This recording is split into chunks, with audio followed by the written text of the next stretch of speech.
Welcome to the Don't Get It Twisted podcast. My name is Nueva. This is episode 15. All right, we are here with Nicithejawn today. Ow, ow, ow. New York in the building. And of course, we got our fabulous host, Belo in the house. And Miss What up? What's up? What's going on today? We got Panama. What's goody? What's good? I can't hear you. Edges is good. I know that. Period. Edges is laid. You already know. Wait, y'all can't hear me? Can y'all hear me now? I can hear you. Okay, Bella can hear me. Okay. I can hear you. I can hear you. For sure. So what we're gonna do? We're gonna interview you. You know what I mean? We looked at your TikTok video. Super funny. You know, we play a little bit of them. You know, in at the beginning so they can see. Hey, babe, thank you for booking with Slay by K-Flox. Let's get into it. If you book me for 6 braids, I need you to come in with 5 done off the walk-in. Come with your hair pre-washed, pre-braided, pre-combed. I'm not playing with you bitches. The most I'm doing is your edges. That's really it. Secondly, you cannot book me for GDK. I will 6 you in myself. I'm going to need an $800 non-refundable deposit that does not go towards your appointment. Anyways, I have a 0 child tolerance policy. I will beat the shit out of your kids and kick them out. And you cannot book me if you got better tats than me or if you're prettier than me. I don't care. I don't care what you telling me. Anyways, baby, thank you so much for booking me. Can't wait to see you.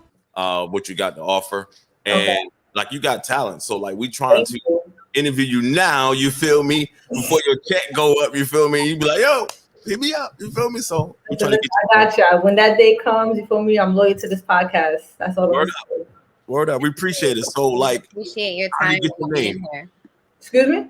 So we appreciate your time and you being here today. Well, of course. Thank you. Likewise. Yeah, for sure. How did you get your name?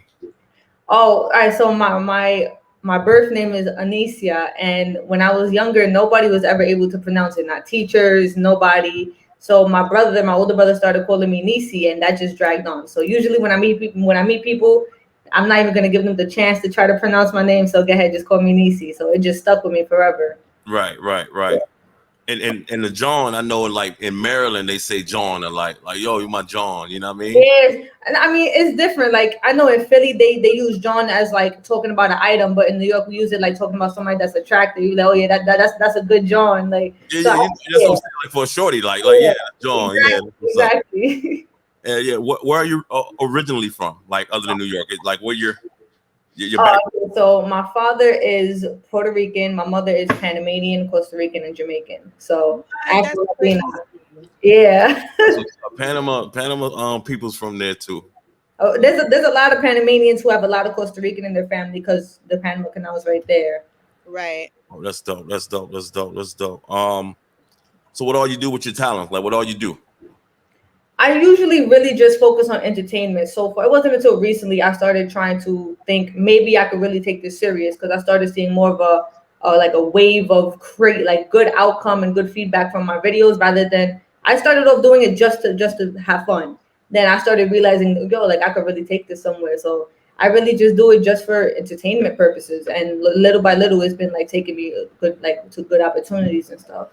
Yeah, for sure. Like with TikTok and Instagram.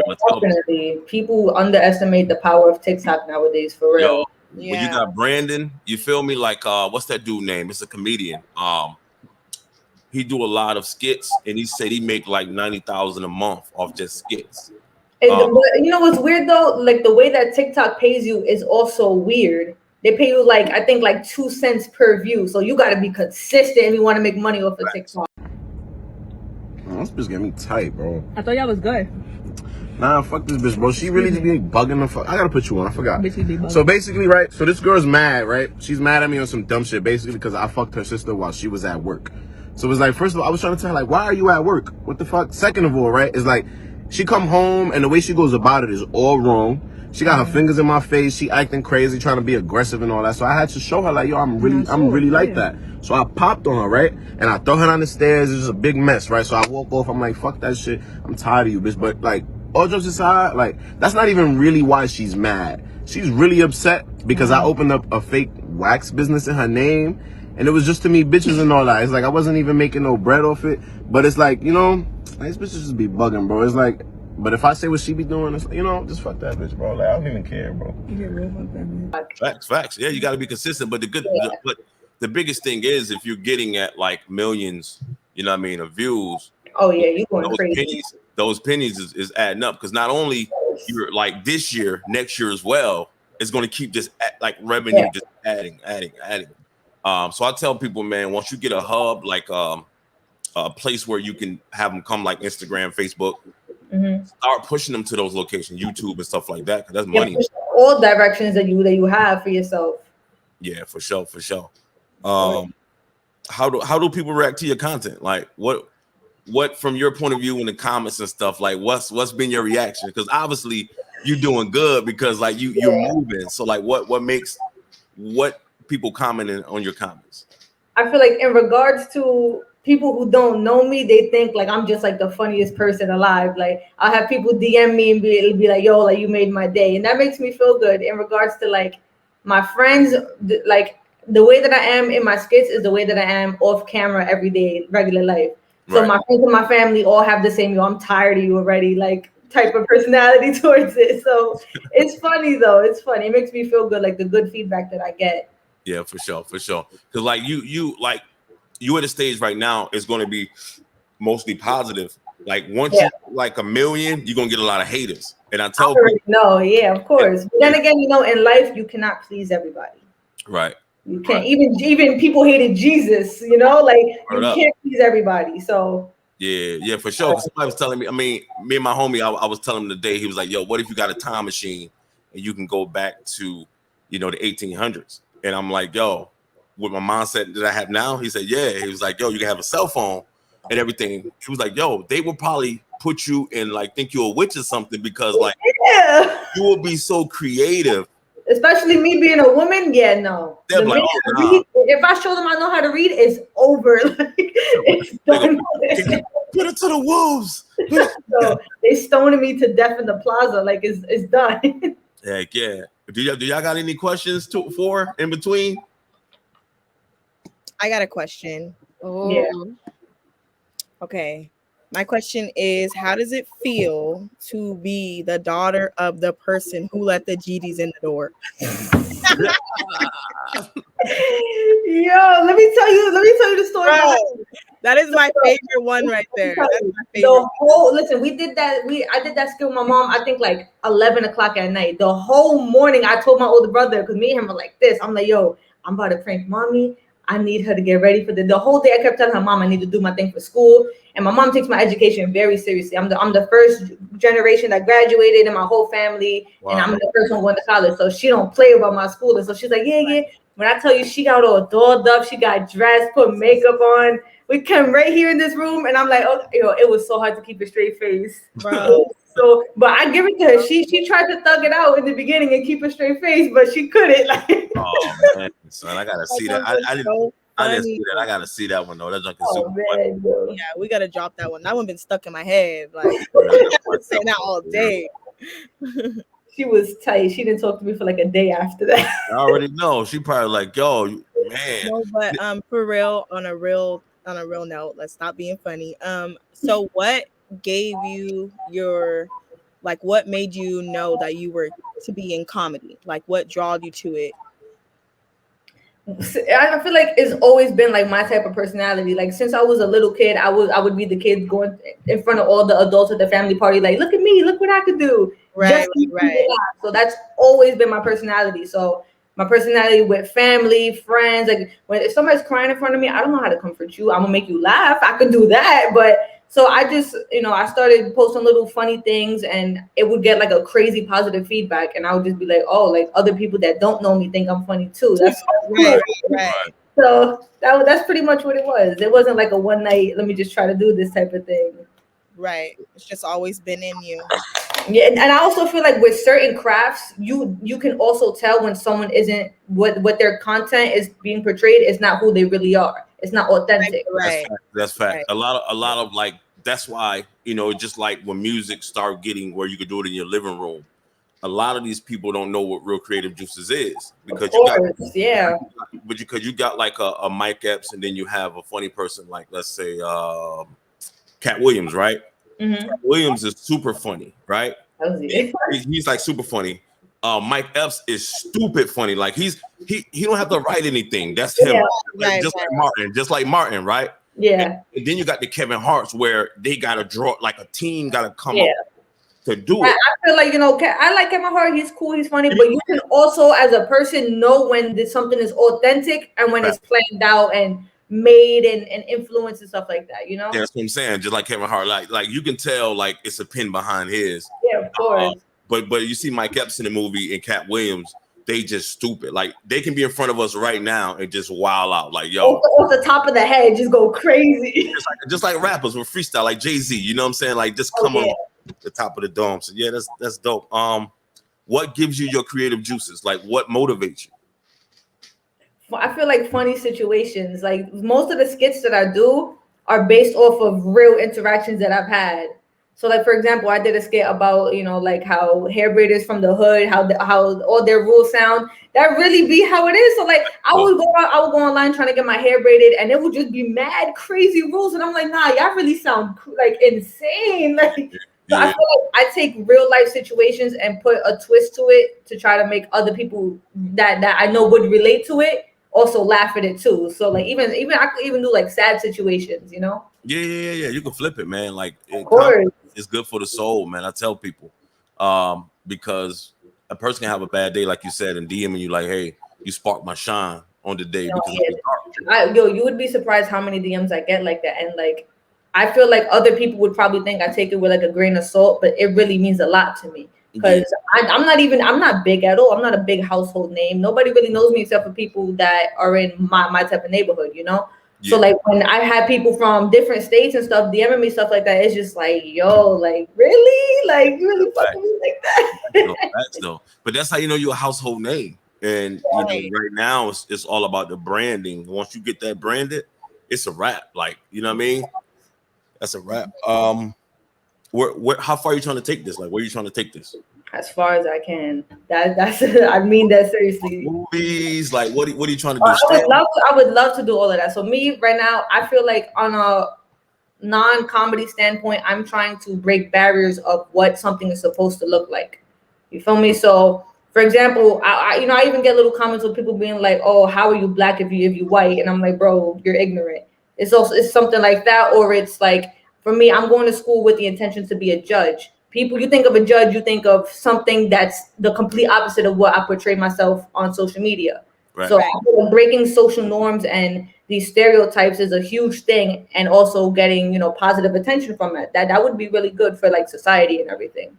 Yeah, you know what I like, you know what I mean, for me being from New York and I'm raised around Dominicans, Puerto Ricans, everything. You know how New York is. We just, it's a melting pot, right?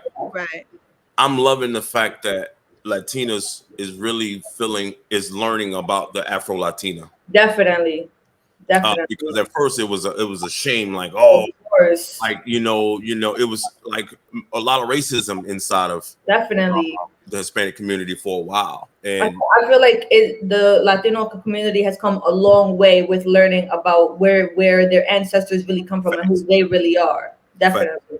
Facts. Because you know they were whitewashed like we were. You know, you guys are whitewashed like we was. Like everything is that in the third.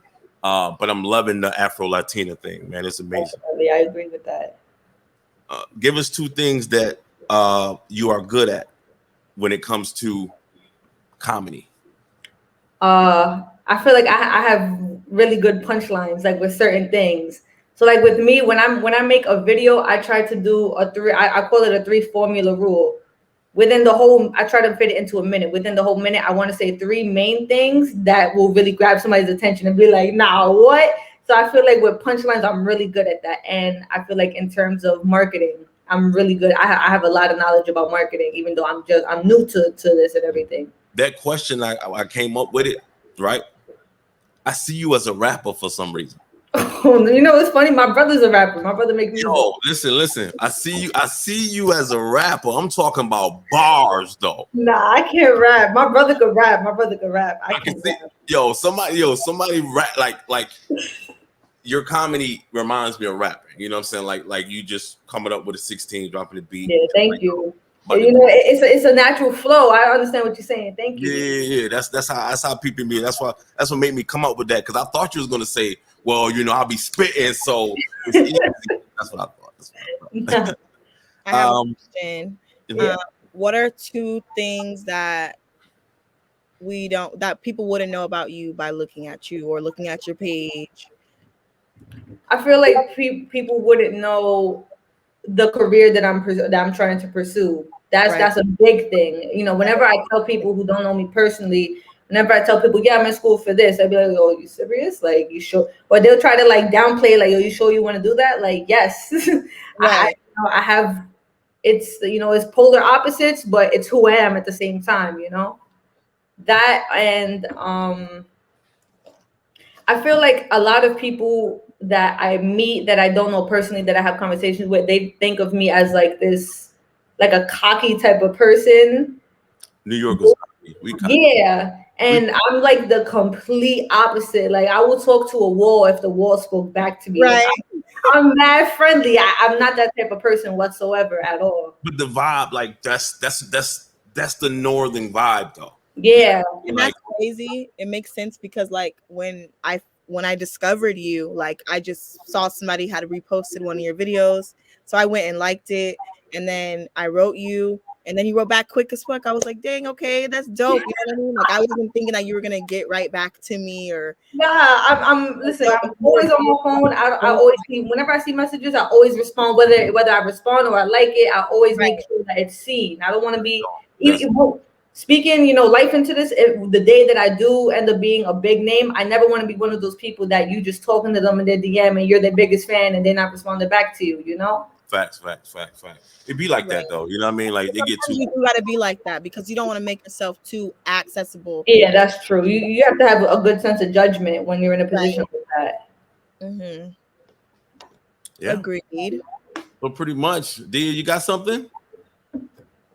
Yeah, like I have 2 questions. Do you plan your skits out all the time, or do sometimes they just pop into your head like, bam, an idea, and you just lay it out then and there? It's a little bit of both. I'm not gonna lie. So like in my notes, I have videos planned up, like enough content up to like the next month and a half. So like I'll be laying in bed and I'll randomly think of a skit and let me write that down real quick. And as I go throughout the day, I'll think of a little script for it. Let me write that down before I forget it. And then I write down bits and pieces. So when it's time for me to actually do my video, it flows. I have a whole bunch of new ideas in the moment. I'm like, oh, let me write it down. You're a rapper, low key. Even singers though, they're like, they think of something, they can be at work, they can write it on a damn brown paper bag. You feel me? Put that junk in the back pocket. No, but that, if I show y'all my notes, like just scroll through it, it'll go I have like a template set out. So it's like on the left side, the name, like the idea of the skit, and the right side with the little things that I have in mind for it, like the scene, the shock value, etc. That's dope. That is fire. My second question was, can you give us like anything to look forward to that you're currently working on that we should like give us a little preview, and like the way we can, you know what I mean? We're gonna beat it up when we drop this. Last week I had got contacted about my first paid sponsorship. So I am officially a paid influencer. I'm super excited about that. Congratulations. Thank you. So I have not dropped anything in terms of content for that sponsorship yet, because I don't just want to drop anything. I have to like, I feel like with that I have to sit down and plan it out, considering I am in contract for it. Yeah. So I think sometime this week I'm gonna drop the announcement about it and then drop the content for it. Oh, that's dope. But that is super excited about that. You have no idea. Well, yeah, we can't wait to see it. For that. Yeah, Thank for you. Sure. Yeah, for sure. Put us on as soon as you drop it. We'll support you for sure. 100%. Oh, definitely. Bring people your way and stuff like that, man. That's amazing, man. That's amazing. I love content creators. Like content creators is smart, genius. They the geniuses of today. You feel me? Listen, we live in the social media day and age. I cannot tell you how many friends I have who don't know what they want to do yet, and I tell them all the time, listen, I just turned 20 this week. We're all my closest friends are kids. I'm still a kid, it's okay to not know what you want to do with your life yet. You're not you know, there's this idea that you need to have everything figured out by the time you're 18. That's unrealistic. Right. On the span of our life, 18 is right here. Like we're babies still. Right. You can do anything and multiple things, and you don't have to make it in each one. If you rap, do your best. If you don't want to rap, you can do everything. If you don't make it in your 20s, you can make it in your 80s, you know? Right. Facts. So Yeah. I feel like there's no time limit for things. Take everything to your advantage. That's dope. That's dope. Facts. That's fire. I mean, shoot. Do you guys got any more questions? That's it on the interview portion of it. Do us a favor and drop your socials so we can find you and keep up. Oh, definitely. So I have not started YouTube yet. I'm still hesitant about that, but I do have a Twitch, Instagram, and TikTok is all the same. It's my Instagram handle, Nicithejawn. And yeah, you can find me on anything. It's really I can try to keep it all the same, so it's very accessible. Right. That's pretty dope. You don't like YouTube? I was actually talking to my brother about this. He's been pushing me, and I was saying I want to wait until I at least hit like 15, 20K. So I can start it up.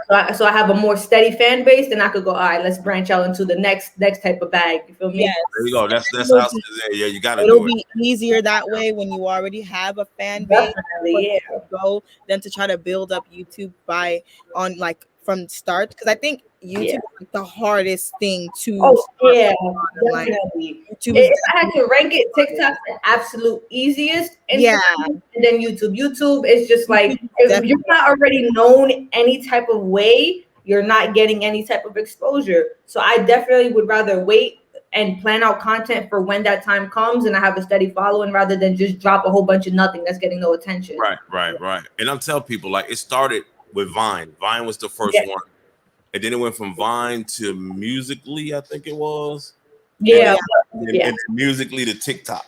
So like the people that was on Vine, they're in Tyler Perry movies. Like they're making millions of dollars. You feel me? That's a fact. That's a fact. King Batch is on Netflix. I would love to be on Netflix. King Batch is on Netflix. I remember being like 11 watching his Vines. That's why I tell people. So like TikTok is here, and then it's going to be another thing next. So like you gotta find that salt.